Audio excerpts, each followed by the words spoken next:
So you shared some really thought-provoking source material with us.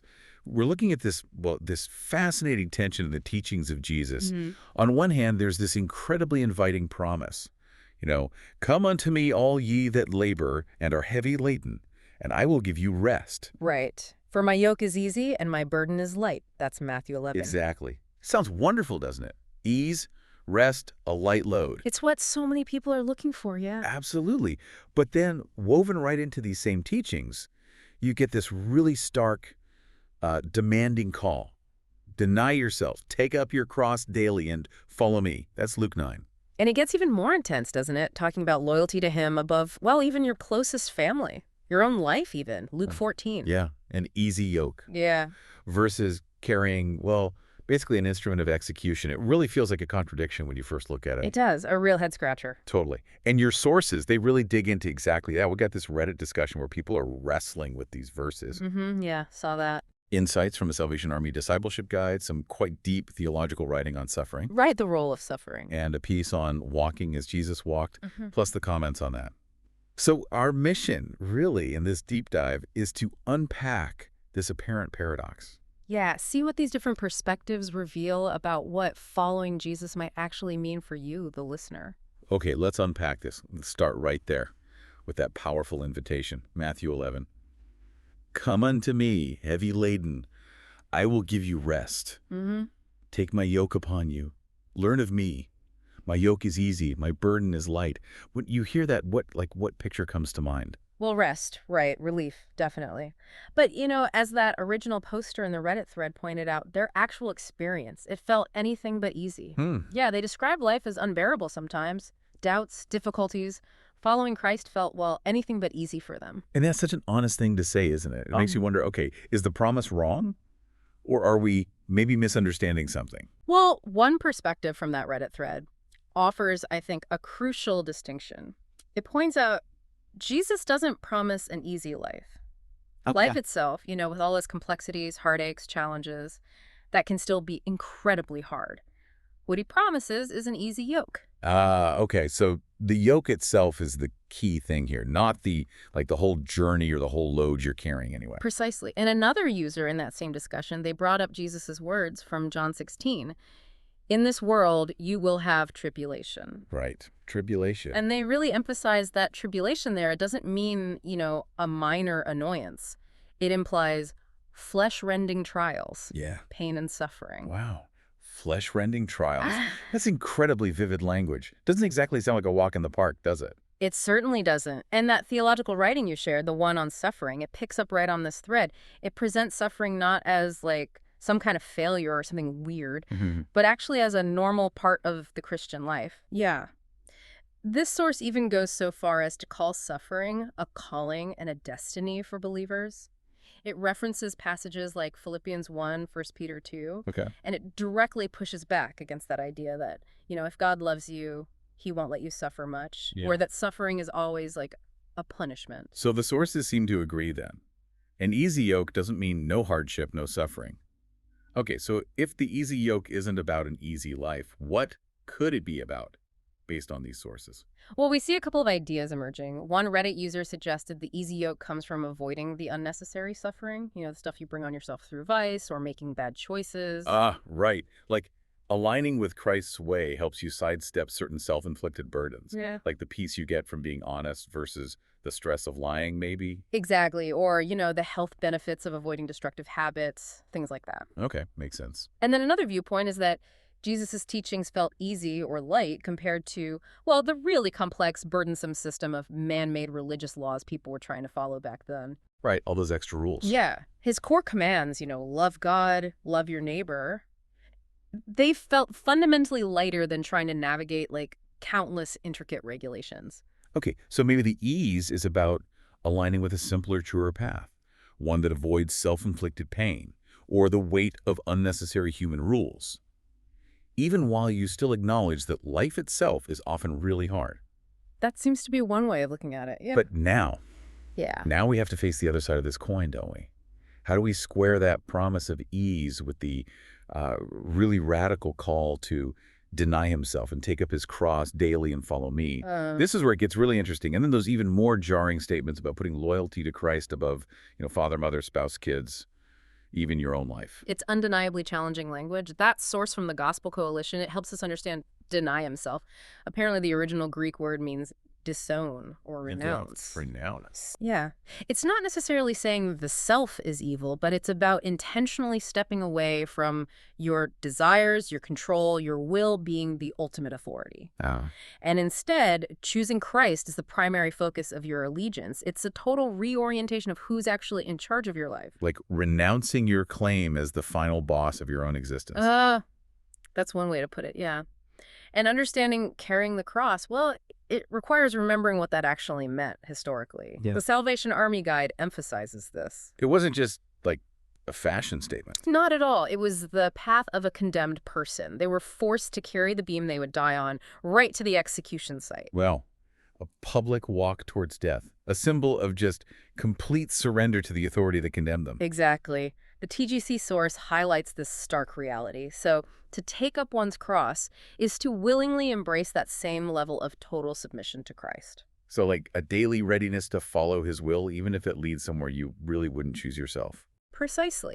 So, denying yourself, carrying your cross daily, it points to exclusive allegiance, complete submission to Christ, a total way of life. The TGC source calls it all or nothing, right? Not just a part-time thing or a hobby. Exactly. And that really intense statement about hating family or life? Yeah, what about that? Well, the forum discussion explains this is likely a form of hyperbole, a strong overstatement. It was common in that culture to really emphasize priority. So not literal hatred. No, not literal hatred, but that your loyalty and devotion to Christ must be so absolute, so supreme, that by comparison, even your deepest human loves might look like hate. He has to have first place. Period. Okay, that clarifies the language a bit, but it doesn't lessen the radical demand, does it? No, it doesn't. And the story of the rich young man in Luke 18, that illustrates this demand really powerfully. Jesus told him, sell everything you have and give to the poor. Oof. Which strikes right at the heart of security. Identity. Pretty much everything for that guy. It really does. The Salvation Army Guide and the Forum, they noted that this command directly challenged the man's reliance on his wealth as his ultimate security. Which was the barrier, right, between him and God. Exactly.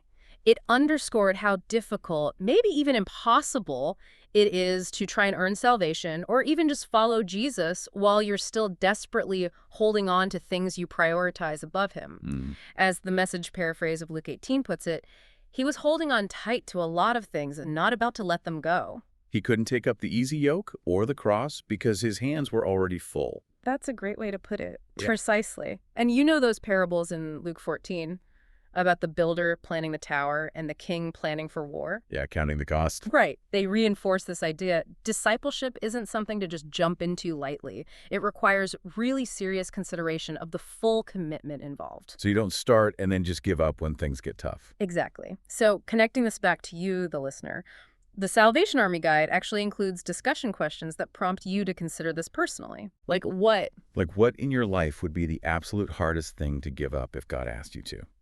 Could be specific relationships, maybe career ambitions, financial security. Possessions, personal dreams. Right. Or even smaller daily comforts and choices. Yeah. It's about examining where your ultimate trust and loyalty really lie. Yeah. And, it's important to acknowledge here, as was noted in that Reddit thread, that this demand to potentially give up or drastically reorient relationships or aspects of your identity, it can carry a particularly heavy weight and present unique challenges for individuals in certain communities. Like for gay or trans individuals, depending on the interpretations they encounter within Christianity. Exactly. The sources note that feeling, and we're just reporting impartially on what the sources discussed there. Okay, so yeah, we have the promise of an easy yoke, light burden on one side. And then this call to radical self-denial, cross-carrying on the other. How on earth do these seemingly contradictory ideas actually coexist? That's the core puzzle, isn't it? The one your sources grapple with, as highlighted in that forum thread. It really is the central question. And the sources, they offer several ways to try and look at this. One perspective suggests it's about relativity. Relativity, how so? Well, following Christ is hard in isolation. It is demanding. But maybe compared to the burdens and consequences of not following him, lack of purpose, bondage to sin, ultimate separation, Yeah. one user in the forum suggested that, relatively speaking, following Christ is a walk in the park. Okay. It's the better, maybe less burdensome option in the long run, even if it's not always comfortable right now. That's the idea, yeah. Another really crucial interpretation focuses on whose work actually makes the yoke easy. Ah, okay. Whose work? Right. The idea is the yoke is easy not because the demands themselves are small or negligible, but because salvation itself is a free gift. Right. Received through trusting Jesus' completed work, his righteousness. Not something you earn by perfectly fulfilling all these intense demands yourself. Exactly. That's the distinction made in the forum, drawing on ideas like you find in Romans 5. So your sacrifice, your self-denial, they're responses to the gift. They're part of the journey with him. They're not the means of earning the gift in the first place. Precisely. He's the one who makes you acceptable to God and empowers the change within you. The yoke only becomes heavy when you try to achieve righteousness or manage your own salvation through sheer self-effort. Like trying to carry your own heavy yoke and the easy one Jesus offers. Exactly. You're meant to trust him, let him lead like a shepherd. Now, another interpretive angle explores the audience for some of Jesus's most demanding statements. Right. Some sources suggest that commands like forsaking everything, literally everything, or those promises of 100-fold return, maybe they were directed specifically at the 12 disciples at that time. Preparing them for their unique foundational role. Possibly. So maybe not intended as a one-size-fits-all literal command for every single Christian throughout history. That's one viewpoint presented in the forum. But there's a counterpoint, right? There is. Others note the Great Commission in Matthew 28, which calls all nations to become disciples. This implies that the core principles of discipleship, things like ultimate allegiance, surrender, do apply broadly. Even if the specific life circumstances or what you're asked to let go of might look different for each person. Exactly. It just shows there are different interpretive approaches, right? It highlights the ongoing discussion within Christian thought itself about how to apply these ancient texts today. It's complex. It is. Another perspective on the easy yoke points to the rest you find when you surrender control to God. The let go and let God idea. Sort of, yeah. Instead of carrying that immense burden of trying to manage and fix everything in your life yourself, which often feels impossible, right? Totally. It's awesome. You learn to trust him with your situations. And in that surrender, that's where you find the rest for your souls that Matthew 11 talks about. The lightness comes from not having to be totally self-sufficient anymore. Yes, the burden of absolute self-reliance is often way heavier than any external trial. And the sources also mention that promise of receiving 100-fold back in this life, plus eternal life for those who have sacrificed for Christ's sake. Right. Luke 18, Matthew 19 mention that. Yeah, and this promise isn't presented as like a transaction to earn salvation. It's more of a reassurance, maybe a reward, for taking that challenging path of sacrifice. So the Salvation Army Guide mentioned it leads to true life, being more alive. Exactly. It's counterintuitive, isn't it? Giving things up actually leads to a more abundant life. Definitely sounds that way. It does. And finally, that Solberg source, it explores what walk as Jesus walked from 1 John 2 actually means. Okay. It argues this doesn't mean like strictly imitating his specific earthly life or rigidly keeping the law of Moses. Because Jesus himself declared all foods clean, and the old covenant ended. Right, citing Mark 7 and other points. Instead, this interpretation suggests walking as Jesus walked means obeying his commands, which really center on love, living truthfully. Basically walking in the light of God's presence and character. So aligning your life with his character and teachings more than, say, mimicking his specific historical context. That's the interpretation presented there. However, we also saw a contrasting view in the comments on that article. Oh, yeah. Someone argued strongly that walking as Jesus walked does indeed mean striving to keep the 10 Commandments and battling daily against sin, citing scriptures like 1 John 3 and Hebrews 12. So again, different readings, different emphasis, wrestling with the same core idea. Exactly. It shows the ongoing conversation. So while these ideas of ease and difficulty might seem like polar opposites, these sources really show them being explored in relationship to each other. And importantly, despite the easy yoke, the reality of suffering definitely remains. The path involves hardship. It does. And that theological source on suffering, it really emphasizes that God is present in the suffering. Distant. Not at all. It highlights God's character, his presence, as resources available to us. He's with us, never leaves us. described as our deliverer, fortress, guide, helper. Actively involved, even in the really tough moments. Absolutely. The sources describe how God ministers to our needs in suffering, bearing our burdens, binding the brokenhearted, comforting, strengthening, giving peace, restoring, upholding. Which circles back so powerfully to, come unto me, all ye that labor and are heavy laden, and I will give you rest. It does. Perhaps the rest and ease of that yoke are found precisely in God carrying the heavy weight with you. So it's not the absence of a burden entirely, but sharing the burden with someone infinitely strong. That's a great way to think about it. Exactly. And the sources offer practical ways to respond in suffering, too. Like what? Things like casting your anxiety on him, calling out to him, clinging to him, coming to Jesus, pouring out your heart in prayer, trusting him. Considering Christ's own endurance. Right? Fixing your eyes on eternal things. And importantly, that source on suffering reassures us that expressing normal human emotions, grief, distress, that's a natural part of processing pain. Yeah. It's not a sign of weak faith. That's good to hear. So it really shifts the picture, doesn't it? Maybe the yoke feels easy, not because the path itself is effortless, but because you are yoked with Christ. You take his yoke upon you, and he is bearing the really heavy weight, empowering you, even as you walk through difficult terrain. Wow. Okay. This little dive has certainly unpacked a lot, hasn't it? We started with this really striking apparent contradiction.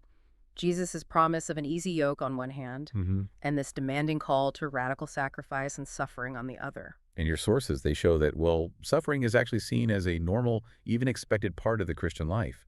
And that discipleship, it requires a total reorientation of our allegiance away from self towards Christ. But the easy yoke isn't like a false promise. It's understood in these different ways. Whoa. Perhaps it's the lightness of salvation received by grace through trust. Right, not earned by striving. Or the ease of aligning with God's true way versus, man-made burdens. Yeah. Or the rest found in surrendering control. Or maybe just the incredible strength and support God provides in the suffering itself. Yeah. And that picture of being yoked with Christ, it suggests that while the path might be really difficult, you're not actually carrying the heaviest load alone. Definitely. We also saw there are different perspectives within the sources on, the exact application and intensity of these demands today. It reflects that ongoing conversation. So what does all this mean for you listening? This deep dive into your sources, it reveals that wrestling with this tension, it isn't uncommon at all. It shows that following Christ seems to involve both significant challenge and profound rest, radical sacrifice, and deep, unwavering support. It's not an either, is it? It seems to be a complex integration. Exactly. And maybe here's a final thought to sit with, something drawn from these powerful sources. If carrying your cross daily is about surrendering your life's direction, your ultimate control, to Christ and Jesus' promises, his yoke is easy and his burden is light. What part of your life's weight, what aspect of control or self-reliance is he may be waiting for you to surrender to him right now? So you can finally experience the lightness he offers, even right there, in the midst of whatever difficulty you might be facing. Something to think about. Thank you for joining us for this deep dive. Thanks for being with us.